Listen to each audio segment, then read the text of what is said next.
नमस्कार साथियों, स्वागत है आप सभी का आपकी अपनी पाठशाला पर। मैं हूं अंकित अवस्थी। आप हैं मेरे साथ में एक ऐसे विषय पर चर्चा करने के लिए जिसे सुनने के बाद में आपके मन में तरह तरह के विचार आने लाजमी है कि सर पहले तो ये आदमी एयरपोर्ट में था, पहले तो उसने आराम से शिप नहीं, सबसे पहले शुरुआत करी सर इसने पानी के जहाज़ों के पोर्ट से, फिर साहब इसने एयरपोर्ट पर ध्यान दिया, और सर अब रेलवे की भी खबर।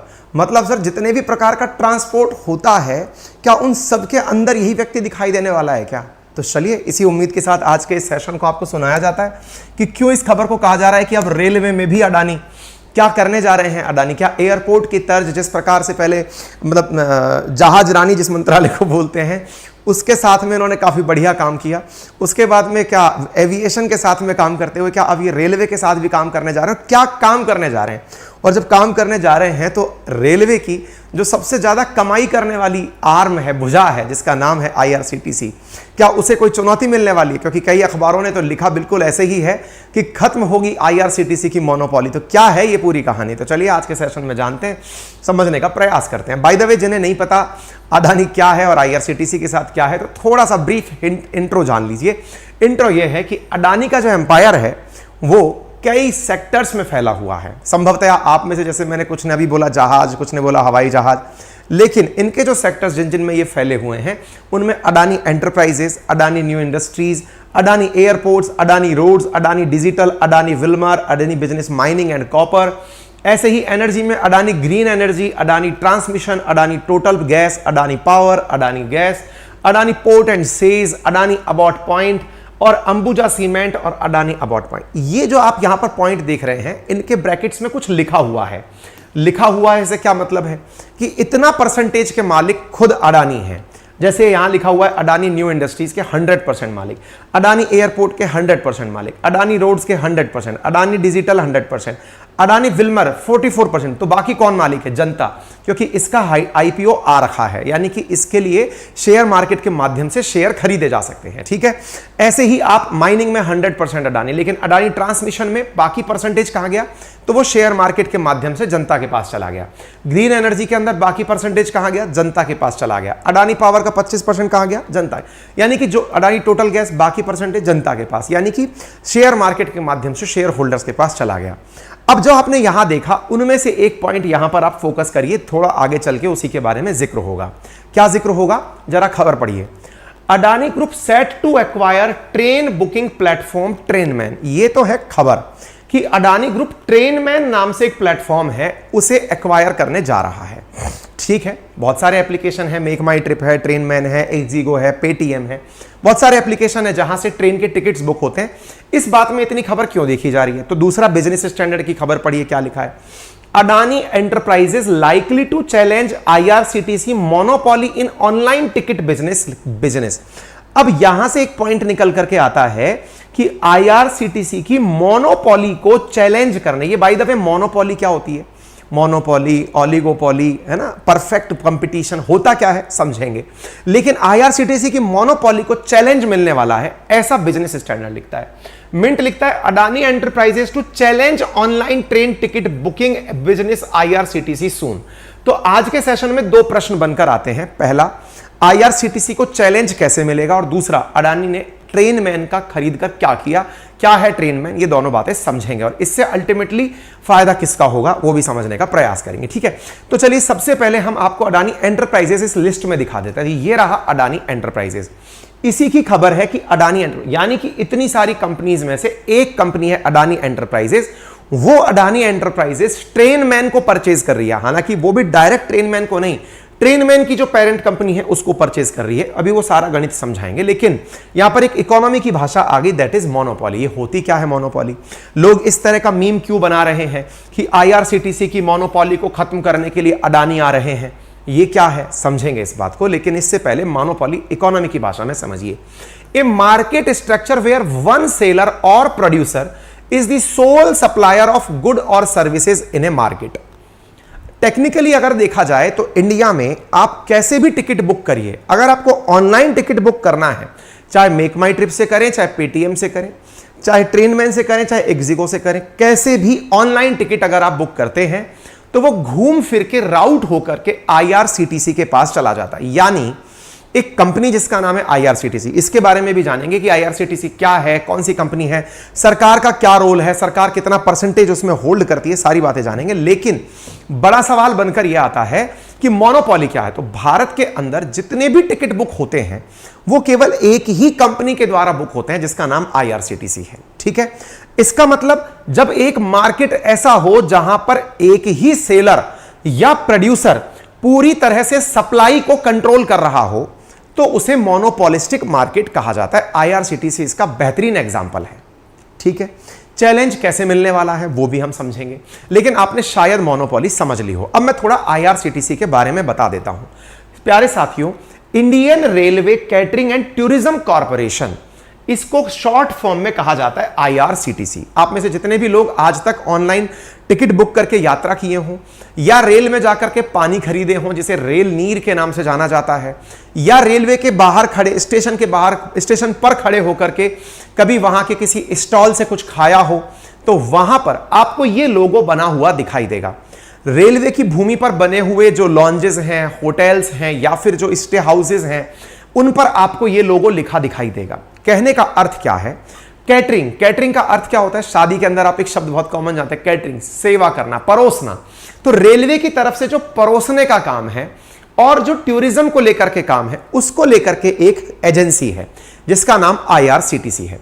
ये लिस्टेड कंपनी है। लिस्टेड कंपनी है से मतलब आईआरसीटीसी इस समय अपनी जो स्टॉक मार्केट है उसके अंदर लिस्टेड है। सर, क्या इंडियन रेलवे और आईआरसीटीसी अलग है? जी हां। कैसे अलग है सर? इंडियन रेलवे सरकारी उपक्रम है, उसकी एक सहायक एजेंसी है आईआरसीटीसी, जिसका काम है ट्रेन के लिए सहायता उपलब्ध कराना, और यह चलती बिल्कुल कंपनी की तरह है, यानी कि एक प्राइवेट कंपनी की तरह रन होती है। बोले कैसे? आइए मैं आपको समझाता हूं। देखो, आपको यहां पर एक पॉइंट लिखा दिखाई दे रहा होगा, गवर्नमेंट ऑफ इंडिया इसकी मालिक है, लेकिन ब्रैकेट में दिखाई दे रहा है 67%।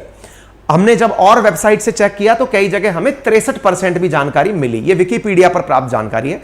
हमने जो शेयर खरीदने वाले, बेचने वाले जो चीज हैं, उन पर जब चीज चेक किया तो वहां पर हमें आईआरसीटीसी का, हम आपको दिखाना चाहेंगे आईआरसीटीसी का, हमने डाला था शेयर, पता नहीं कहा गया, कोई बात नहीं। तो यहां पर 67% आपको ऑनर आईआरसीटीसी दिखाई पड़ती है, सरकार दिखाई पड़ती है। तो बाकी सवाल बना कि सर बाकी बचा 33% का मालिक कौन है? बड़ा सवाल है ना भाई। अगर 67% का भारत सरकार है तो 33% का मालिक कौन है? अगर ये सही है फिगर तो वैसे सही फिगर हमें, मतलब कई शेयर बेचने वाली वेबसाइट पर 63% मिला। तो इसका जो सेकंड लार्जेस्ट ऑनर है वो एलआईसी है। वही एलआईसी जिसने अडानी में भी शेयर खरीदे। एलआईसी बड़ी बड़ी जगह पर इन्वेस्ट करके रखती है, ठीक है ना। जो भी आप अपने जीवन की रक्षा के लिए एलआईसी में फंड देते हैं, एलआईसी कंपनी में उन्हें इन्वेस्ट कर देती है। तो एलआईसी इसका बड़ा इन्वेस्टर है। ऐसे ही और भी बहुत सारे इन्वेस्टर्स हैं जो अलग अलग लेवल पर आईआरसीटीसी के साथ कनेक्टेड हैं। एक चीज तो यह समझिए। दूसरी बात, आईआरसीटीसी का वैल्यूएशन कितना है, टर्नओवर कितना है, जरा ये देखिए। मार्केट कैपिटलाइजेशन, यानी कि बाजार में अगर उसकी पूंजी की वैल्यू नापी जाए, वो है 532.25 बिलियन रुपीस। आप अगर इसका शेयर प्राइस देखें, वो है 666.00 रुपए वर्तमान में, आज के केस में। इसकी शेयर प्राइसेस को आप यहां पर देख सकते हैं। और देखिए, मार्केट के अंदर इस तरह की और कंपनीज भी काम करती हैं। IRCTC, Indian railway and catering corporation, एक मिनी रत्न कंपनी है। अब यह क्या होता है? आपको मालूम होगा, भारत सरकार ने अपने द्वारा बनाई हुई बहुत सारी कंपनीज, चाहे जैसे एनटीपीसी है, भेल है, गेल है, ओएनजीसी है, इन सब कंपनीज में इन्हें प्राइवेट की तरह चलने के लिए बहुत पहले, जब हमने निजीकरण में कदम रखा था 1991 के अराउंड, तब इन कंपनीज को बिल्कुल प्राइवेट स्ट्रक्चर की तरह चलने की कहा गया। उसके आसपास कुछ समय पहले, कुछ समय बाद में, कि आप लोग एक कंपनी की तरह चलिए। बोले प्राइवेट की तरह क्यों चले? बोले प्राइवेट टारगेट ओरिएंटेड होकर काम करता है कि मुझे ये चीज इतने समय में कंप्लीट करनी है, और जो करने वाले अच्छे लोग हैं उन्हें इंसेंटिवाइज करता है। सरकारी नौकरी के साथ लोगों को क्या लगता है कि अगर सरकारी नौकरी में मैं नहीं करूंगा तो भी कोई फर्क नहीं पड़ रहा, वो कर रहा है तो भी कोई फर्क नहीं पड़ रहा, काम तो सरकार को अपनी तरह से लेना है। लेकिन प्राइवेट कंपनी में क्या होता है? जो काम करने वाला व्यक्ति है उसे सेम डे इंसेंटिव मिलता है, same month same year incentive मिलता है, उसे ग्रोथ मिलती है। वेयर एज प्राइवेट कंपनी के फायदों में नुकसान क्या जुड़ा हुआ है? अगर आप काम नहीं कर रहे हैं तो इमीडिएटली आउट कर दिया जाता है। इस तर्ज पर प्राइवेटाइजेशन को इन्वॉल्व किया गया। तो आज भारत की जितनी भी महारत्न कंपनी, नवरत्न कंपनी है, उन सब में प्राइवेटाइजेशन इन्वॉल्व है, कुछ कुछ परसेंटेज पर, किसी में 10, किसी में 20%। ऐसे ही आईआरसीटीसी एक मिनी रत्न भारत सरकार की कंपनी है जिसमें प्राइवेट लोग इन्वॉल्व है। कुछ लोग कहेंगे सर एलआईसी तो सरकारी है, नहीं, एलआईसी भी एक प्राइवेट कंपनी की तरह से शेयर होल्डर है इसकी। माना एलआईसी का आईपीओ जब आया उसमें कुछ प्राइवेट लोग इन्वॉल्व हो गए, 50% से स्टेक होल्डर अभी भी सरकार ही है। ठीक है, चलिए, तो थोड़ा बहुत ये समझा। अब आईआरसीटीसी करती क्या क्या है, तो देखिए आईआरसीटीसी कैटरिंग के नाम पर क्या क्या करती है।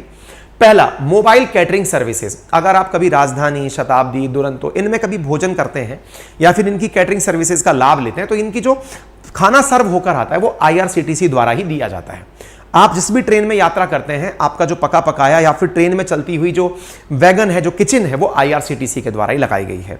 और सर्विसेज, जैसे आप स्टेशन पर जब जाते हैं तो जो फूड प्लाजा बना हुआ होता है, फास्ट फूड की यूनिट्स बनी हुई हैं, जन आहार केंद्र बने हुए हैं, किचन्स बनी हुई हैं, एग्जीक्यूटिव लॉन्ज बने हुए हैं, रिटायरिंग रूम्स बने हुए हैं, रेल यात्री निवास बने हुए हैं, ये सब चीजें कौन देता है? आईआरसीटीसी ही उपलब्ध कराता है। ई कैटरिंग सर्विसेज के अंदर food aggregator, direct vendors, B2C, delivery partners, तमाम प्रकार के कार्य आईआरसीटीसी के द्वारा किए जाते हैं। ये कितना लाभ कमाता है, घाटे में रहता है, वो भी जान लीजिए। अगर हम मई 29, 2023 की कटिंग देखें तो आईआरसीटीसी ने Q4 में, यानी कि साल के जो चौथे भाग में, जो कि 3 महीने का खंड है, उसमें प्रॉफिट में 30% का इजाफा किया था। और जो प्रॉफिट हुआ उसने अपने शेयर धारकों को ₹2 प्रति शेयर के आधार पर डिस्ट्रीब्यूट किया एज एन डिविडेंड, यानी लाभांश के रूप में। ठीक है, अगर मैं आईआरसीटीसी का रेवेन्यू ब्रेकअप दिखाऊं इस क्वार्टर के पहले के क्वार्टर का, तो आप अंदाजा लगाइए कि कितना ज्यादा धन कमाता है। इधर देखिए, जो कैटरिंग है, यानी कि लोगों को खिला पिला करके जो धन कमाता है, सबसे लास्ट वाला यदि मार्च वाला क्वार्टर हम देखें या मार्च क्वार्टर देखें तो 395 करोड़ रुपए इसने 3 महीने के अंदर मुनाफा कमाया। वर्ष 2023 के अंदर केवल भोजन करा के मुनाफा कमाया है, बिजनेस नहीं, मुनाफा। ऐसे ही अगर आप देखें, पानी बेचकर 73 करोड़ रुपए का मुनाफा कमाया 3 महीने के अंदर। ऐसे ही जो अपन टिकट बुक करते हैं ना, उस टिकट से 295 करोड़ रुपए का मुनाफा कमाया। मुनाफा मतलब ट्रेन को पैसा दे दिया, ट्रेन का खर्चा निकाल लिया, उसके बाद जो एडिशनल कमाया वो 295 करोड़ रुपए 3 महीने का मुनाफा है। ऐसे ही जो टूरिज्म, कई ट्रेनें होती है जो 4 धाम यात्रा के लिए, कहीं रामेश्वरम यात्रा, दक्षिण की यात्रा है ना, शिव जी के जितने टूरिस्ट सर्किट की यात्रा, उनके माध्यम से 138 करोड़ रुपए 3 महीने में कमाया। ऐसे ही स्टेट के जो तीर्थ हैं उनको कराने में 65 करोड़ रुपए, केवल 3 महीने का फिगर बता रहा हूं मैं, जो आईआरसीटीसी ने अर्न किया है, ये फिगर है।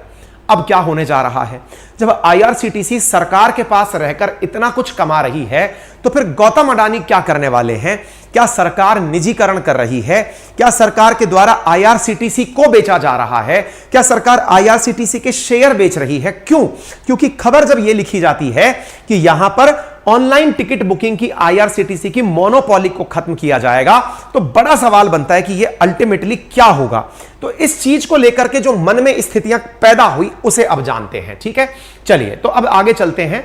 गौतम अडानी क्या कर रहे हैं? तो गौतम अडानी आईआरसीटीसी की मोनोपोली खत्म करेंगे, ऐसा अखबार लिखते हैं। मैं मेरा इंटरप्रिटेशन भी बताऊंगा, मुझे नहीं लगता ऐसा होगा, लेकिन जो चीज इनके माध्यम से खबरों में लिखी गई है वो ये कि मोनोपोली खत्म करेंगे। अभी समझने का प्रयास करते हैं। इसका अर्थ तो सीधा ये हुआ कि आईआरसीटीसी जैसा कुछ और बना रहे होंगे, लेकिन जब खबर की तह तक आप जाओगे तो आपके नजर में चीजें बदल जाएंगी। कैसे? आइए कहानी सुनिए। देखिए, अडानी एंटरप्राइजेस, जो मैंने आपको शुरुआत में बताया था, उसने 16 जून को इंडियन स्टॉक मार्केट को इन्फॉर्म किया। क्या इन्फॉर्म किया? कि वो स्टॉक एंटरप्राइजेस प्राइवेट लिमिटेड, नाम है SEPL, की 100% हिस्सेदारी को परचेज कर रही है। देखिए, जब से हिंडनबर्ग की रिपोर्ट आई थी, उसके बाद अडानी के शेयरों के अंदर जो गिरावट आई थी, वो बिल्कुल नीचे तक का स्तर, 1000 रुपए शेयर के आसपास तक का जब पहुंच गई थी, अब उन शेयरों में वापस 100% की मतलब वृद्धि दर्ज हो गई है। 2500 के अराउंड अडानी के शेयर वापस से बिकने शुरू हो गए, यानी हिंडनबर्ग का प्रभाव खत्म हो चुका है। वो जो हिंडनबर्ग इफेक्ट आया था, उसके मात्र 4 महीने के भीतर भीतर अडानी रिवाइव कर गया है, और रिवाइव करके 100% वापसी, क्योंकि इस दौरान इन्होंने कोई भी अधिग्रहण नहीं किया, कोई भी विस्तार नहीं किया। इन्होंने जैसे चल रहा था वैसे चलने दिया कि बोले अब कोई अधिक अधिग्रहण नहीं करेंगे। ठीक है साहब, कोई बात नहीं। अब चूंकि मार्केट में यह खबर आई कि अडानी अधिग्रहण करने जा रहे हैं, तो हिंडनबर्ग का प्रभाव यहां से खत्म माना जा रहा है कि अब अडानी एक्सपेंशन की तरफ वापस निकल रहे हैं। ठीक है, अच्छा, तो हो क्या रहा है?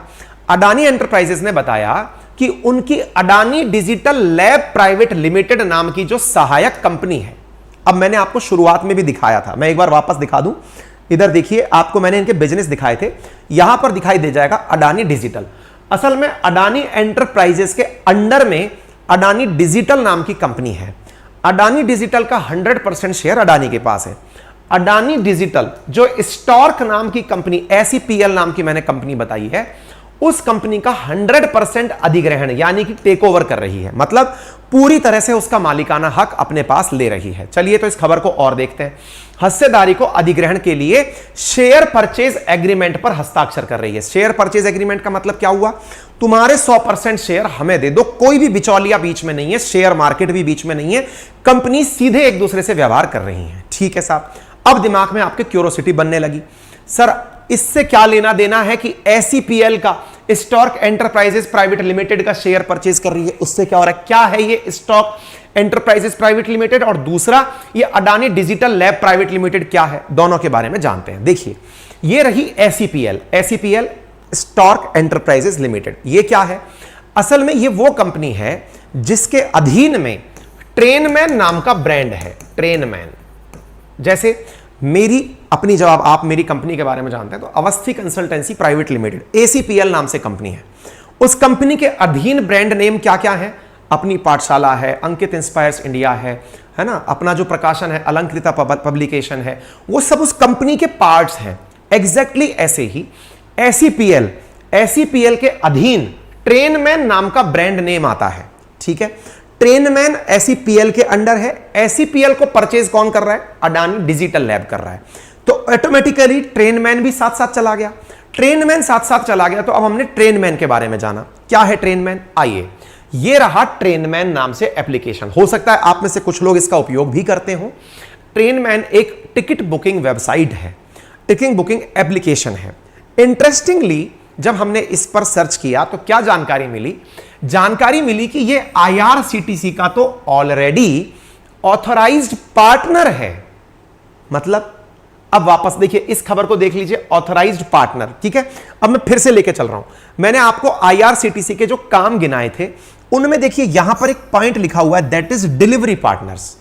मतलब IRCTC जो कार्य करती है वो लोगों के साथ मिलकर भी करती है।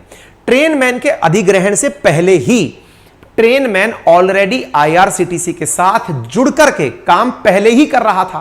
तो जिन लोगों ने यह खबर लिखी कि यह IRCTC की मोनोपोली को खत्म करेगा, मुझे यह खबर गलत लगी, इसीलिए मैंने क्वेश्चन मार्क लगा के थंबनेल पर डाला हुआ है। जो ऑलरेडी IRCTC के साथ जुड़कर काम कर रहा है, केवल ट्रेनमैन ही काम थोड़ी करता है, मेक माई ट्रिप भी करता है, पेटीएम भी करता है, एक्जिगो भी करता है, बहुत सारे प्लेटफॉर्म है जो बुकिंग के काम आते हैं। तो ये भी काम कर रहा है IRCTC के साथ जुड़ करके। अब दिमाग में फिर आपके खवा, अरे सर खोदा पहाड़ निकली चुईया, इतना बड़ा सोचा था हमने सोचा था IRCTC को या तो इसने परचेज कर लिया है नंबर 1, या फिर IRCTC जैसा इन्होंने कुछ बना लिया है। कुछ भी नहीं बनाया। ये तो IRCTC के अंडर में जो कंपनी काम कर रही है ऑलरेडी उसको खरीदे हैं। ऐसे तो बहुत सारी कंपनी काम कर रही हैं। तो फिर सवाल बना, तो फिर क्या बात हुई? मैंने कहा बात हुई, ध्यान से सुनिए। जब ट्रेनमैन को इन्होंने परचेज किया है, इससे लोगों के मन में क्या बात चली गई कि IRCTC में इन्वेस्टमेंट आया है। IRCTC क्या है? ऑलरेडी शेयर मार्केट में लिस्टेड कंपनी है। 666 रुपए का शेयर था जब हमने कल देखा था। जब यह न्यूज निकल कर आई, शेयर प्राइसेस 4 रुपए इंक्रीज हो गए। क्यों इंक्रीज हुए? क्योंकि लोगों को लगा कि ट्रेनमैन भी IRCTC का ऑथराइज्ड पार्टनर है, तो ट्रेनमैन को इन्वेस्टमेंट मिला है। दैट मींस अब IRCTC का काम और ज्यादा अच्छे से चलेगा, और अच्छे से चलेगा, ज्यादा प्रॉफिट आएगा, ज्यादा प्रॉफिट आएगा तो IRCTC और ग्रो करेगा। तो मेरी नजर में पहली बार में जो मुझे समझ में आया, IRCTC की मोनोपोली को कोई चैलेंज नहीं मिला है, नंबर 1। अब थोड़ा आगे बढ़ते हैं। अब सवाल बनता है कि नहीं सर, इसका देखने का एक तरीका और भी हो सकता है। आपने सोचा कि यह ऑथराइज्ड पार्टनर है इसलिए फायदा हो गया, लेकिन इसका एक तरीका और हो सकता है। संभवतया लोग IRCTC से डायरेक्ट टिकट बुक ना कराएं, ट्रेनमैन से होकर टिकट बुक कराएं, तो होगा अगर ऐसा तो ट्रेनमैन का मुनाफा बनेगा। अब आपके दिमाग में फिर एक सवाल आएगा, सर इतना बड़ा आदमी इतना सा काम खरीद रहा है, समझ में नहीं आ रहा है सर क्या बिजनेस है ये, कोई बिजनेस थोड़ी हुआ। अजी साहब बहुत बड़ा खेला है इसमें, अब आपको वो समझना है। आप लोग अक्सर जब यात्राएं करते हैं तो ट्रेन की टिकट जब आप बुक करते हैं IRCTC की वेबसाइट पर जाकर, आप कभी भी देखिए, मतलब आपका बहुत ज्यादा गुड लक होगा, सारे देवता मना रखे होंगे, इंटरनेट एकदम सही चल रहा होगा, मोबाइल लैपटॉप सब दुरुस्त होंगे, तब जाकर कहीं आपको ट्रेन टिकट अवेलेबल दिखाता है। अदरवाइज कभी भी चले जाओ ट्रेन टिकट खत्म। आपको 15-20 दिन में टिकट चाहिए, नहीं मिलेगा, वेटिंग वेटिंग, ट्रेन खत्म खत्म खत्म, यही दिखता है। असल मायने में इसके पीछे एक खेला है, वो खेला आपको अब समझ में आएगा जब ट्रेनमैन समझ में आएगा। क्योंकि अपन लोग क्या हैं, थोड़े भोले भाले लोग हैं। हमको क्या लगता है जनता इतनी यात्रा करती है, संभवतया हो सकता है इसकी वजह से टिकट खत्म हो जाते हो, कोई बात नहीं, अपन टीटी के भरोसे ही चल लेंगे, उनको ही थोड़ा राम राम शाम शाम कर लेंगे, भाई साहब ले चलो यार, हैं। लेकिन खेला कहां होता है अब वो सुनिए। देखिए IRCTC ने अपने को बिजनेस देने के लिए व्यापार के अंदर एक नया मॉडल जोड़ा था। हालांकि वो खबर आई हल्के से ही थी कोरोना काल में। क्या खबर थी? Flexi fair facility. अब ये क्या होता है, ध्यान से सुनिएगा, ध्यान से सुनिएगा। फ्लेक्सी फेयर, फ्लेक्सी फेयर क्या होता है अब मैं आपको थोड़ा सा बताता हूं। आप में से यदि कोई भी साथी कभी भी फ्लाइट से यात्रा करने का मन बनाए तो आप देखिएगा, आपको कहीं भी जाना हो, संभवतया 99% चांसेस हैं कि आपको यात्रा वाले दिन तक टिकट अवेलेबल हो जाएगा। यात्रा वाले दिन तक मतलब यह पकड़ लीजिए कि आप जाने वाले हैं, एक रात पहले तक तो 100% ही टिकट मिल जाएगा। आप चाहे कितनी भी भीड़ पड़ रही हो, कितना भी रश हो, टिकट मिल जाता है। आप पूछेंगे ऐसा कैसे होता है?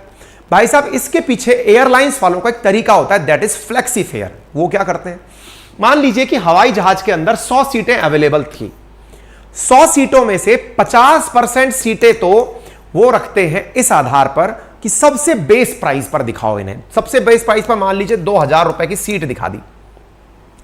लेकिन एप्लीकेशन और एल्गोरिदम ऐसे सेट किए जाते हैं कि जिस गति से ये भर रहे होते हैं उस आधार पर ऊपर के जो टिकट्स हैं उनकी कीमत बढ़ने लग जाती है।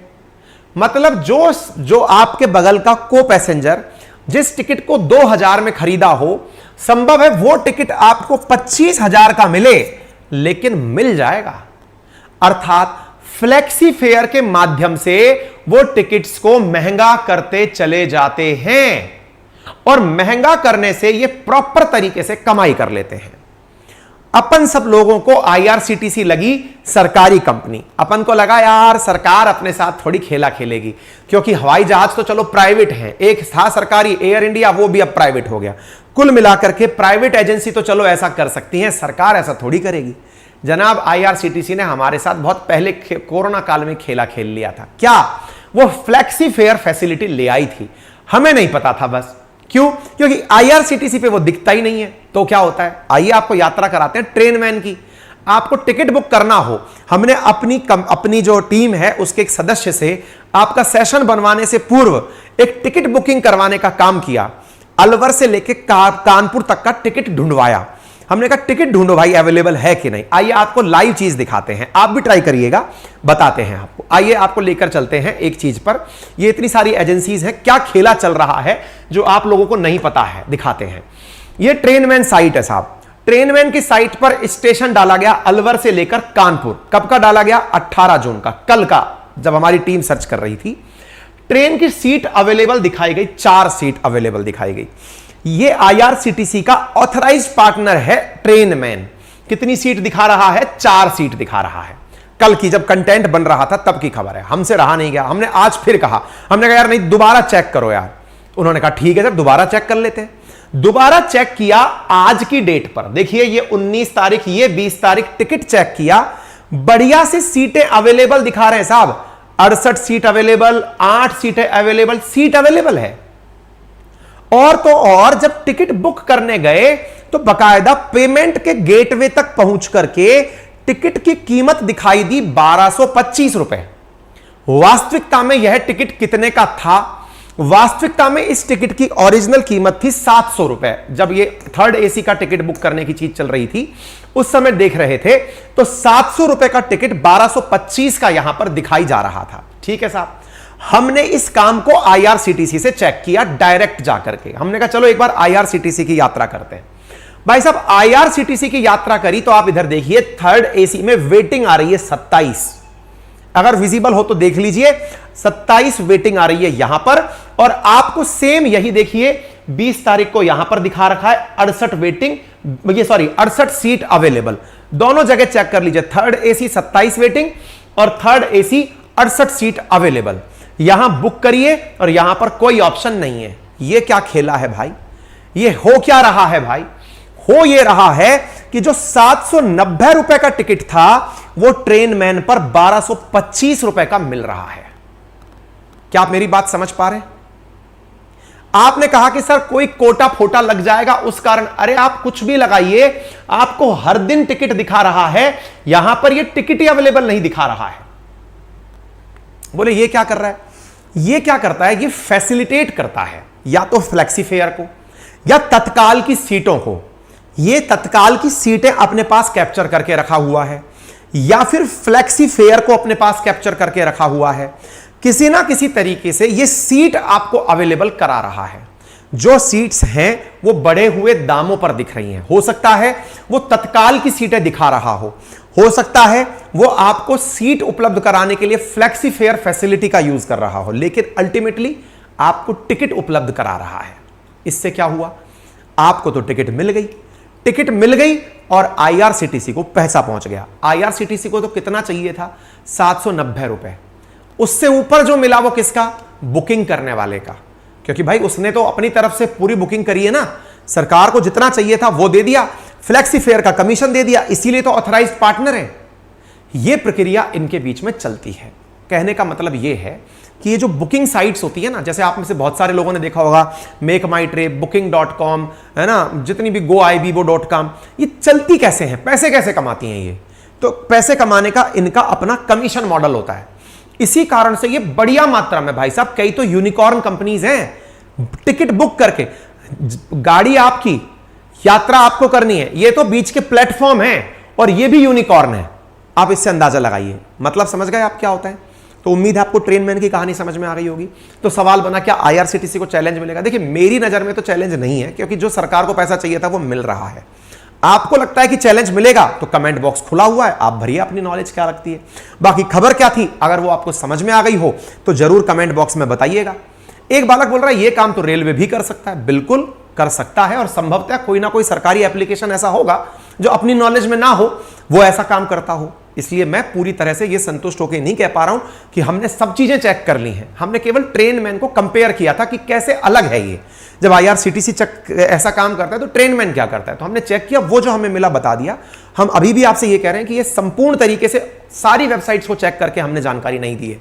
पता चले कि सर आपने पेटीएम पे नहीं बताया कितने का है, आपने मेक माई ट्रिप पे नहीं बताया कितने का, ये बता रहे हैं। उम्मीद है आपको समझ में आ गया हो, क्लियर हो गया होगा। ठीक है, जानकारी समझ में आई हो, चैनल पर नए हो तो सब्सक्राइब कर लीजिए, उसका कोई चार्ज नहीं लगता, साइड में सब्सक्राइब का बटन है, दबा दीजिए। बाकी एक जबरदस्त सरप्राइज मैं आपको देना चाहूंगा जो कि आपकी बियॉन्ड एक्सपेक्टेशन है, और वो सरप्राइज क्या है साथियों, जैसा आप सभी को मालूम है कि राजस्थान प्रशासनिक परीक्षा की तैयारी के लिए हमने आप लोगों के लिए एक नटराज बैच शुरू किया था।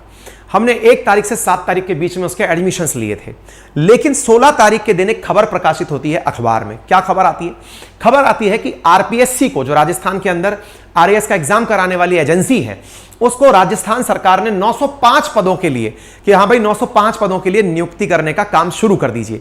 तो जल्दी ही वैकेंसी आ सकती है, वैकेंसी आ सकती है। इसी कारण से हमने अपने बच्चों की डिमांड पर, क्योंकि 16 को यह खबर आई, 17 और 18 को हमारा कॉल सेंटर घनघना गया कि भाई साहब हमारे लिए नटराज बैच ओपन कर दो, आपने 7 ही दिन ओपन किया था, प्लीज हमारे लिए इसे ओपन कर दो।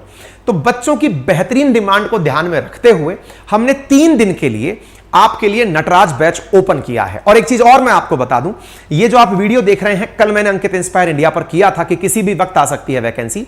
मैंने नोट्स भी बनवा लिए हैं, 21 तारीख से आपके लिए नोट्स भी अवेलेबल हो जाएंगे। अभी प्रॉपर फिनिशिंग फेज में चल रहे हैं। 21 को मैं आपको मॉर्निंग या इवनिंग में इवेंट करके बता दूंगा कितने प्राइस में कहां पर कैसे उपलब्ध होंगे, ठीक है ना। चलिए, तो बाकी 21 जून से 28 जून के बीच में तो नोट्स अवेलेबल होने वाले हैं, और आपके आरएएस का जो नटराज फाउंडेशन बैच था उसके लिए हमने वापस से आप लोगों की इतनी ज्यादा रिक्वेस्ट और डिमांड पर 7500 में 3 दिन के लिए अपना कोर्स ओपन किया है, क्योंकि ये अर्थना आ गई, लोगों को लगा कि वैकेंसी कभी भी आ सकती है। तो जो बच्चे परेशान हो रहे थे कि हमारा एडमिशन नहीं हो पाया, उनके लिए 3 दिन के लिए ओपन किया है। रेगुलर टाइमिंग इस बैच के ओपन का आने वाले समय में भी 1 तारीख से 7 तारीख ही रहेगा। मैं जिद नहीं कर रहा हूं कि आपको लेना ही है, आपको लगता है अभी लेना है अभी लो, आपको लगता है जुलाई में लेना है जुलाई में लो, आपको लेना है नहीं लेना है मत लो। लेकिन जो तैयारी करने वाले विद्यार्थी, और हां कोई से भी स्टेट का विद्यार्थी यह दे सकता है, आने वाले 3 से 4 महीने में प्रीलिम्स एग्जामिनेशन हो जाएगा। रोजाना 8-8 घंटे की यहां पर क्लासेस चल रही हैं। केवल 3 दिन के लिए हमने नटराज बैच के अंदर आपका एडमिशन रखा है। लिंक कमेंट बॉक्स में और डिस्क्रिप्शन में दिया गया है एप्लीकेशन का। गूगल प्ले स्टोर पर हमारा एप्लीकेशन उपलब्ध है। लेने से पहले आप प्रॉपर तरीके से डेमो देख लीजिए। रोजाना होने वाली क्लासेस का इस प्रकार से शेड्यूल ऑलरेडी सेट हो रखा है। जो क्लास आप लाइव नहीं ले पाए वो रिकॉर्डेड फॉर्मेट में उपलब्ध है, और पूरे 1 साल के लिए जब तक आपका सब्सक्रिप्शन रहेगा तब तक के लिए आपको क्लासेस रिकॉर्डेड फॉर्मेट में सब्जेक्ट वाइज उपलब्ध हैं। रोजाना 8-8 क्लासेस चल रही हैं। आज तो 9 क्लासेस होने वाली हैं। कुल 10 घंटे की क्लास है आज, ठीक है ना। तो अपनी पाठशाला application Google play store, Apple store, window application यानी लैपटॉप, तीनों के लिए उपलब्ध है। आप जाकर अपने लिए इसे बुक कर सकते हैं। नोट्स आपको प्रॉपर तरीके से पीपीटी के फॉर्मेट में वहां पर उपलब्ध कराए जा रहे हैं। ऑनलाइन कंटेंट है, जल्दी जाइए, आपके लिए ये हो गया, ठीक है ना। भवानी बैच का तो एडमिशन खत्म हो चुका है, रात को बंद भी हो गया है, ठीक है। चलिए, उम्मीद है आप में से जो भी साथी हो वो इसका लाभ ले सकते हैं। बाकी हमारे नंबर 7878158882 है, 9828104182 है, 4181 है, 4183 है। इनमें से जो भी जरूरत हो वहीं पर कॉल कर सकते हैं। 3 दिन के लिए, आज कल परसों के लिए हमने आपके लिए बैच ओपन किया है। जिन्हें भी चाहिए जल्दी से जाइए, नटराज बैच में एडमिशन लीजिए। जो क्लासेस निकल गई हैं वो सारी क्लासेस आपको रिकॉर्डेड फॉर्मेट में उपलब्ध हो जाएंगी। बाकी लाइव क्लास में आपका स्वागत रहेगा। धन्यवाद।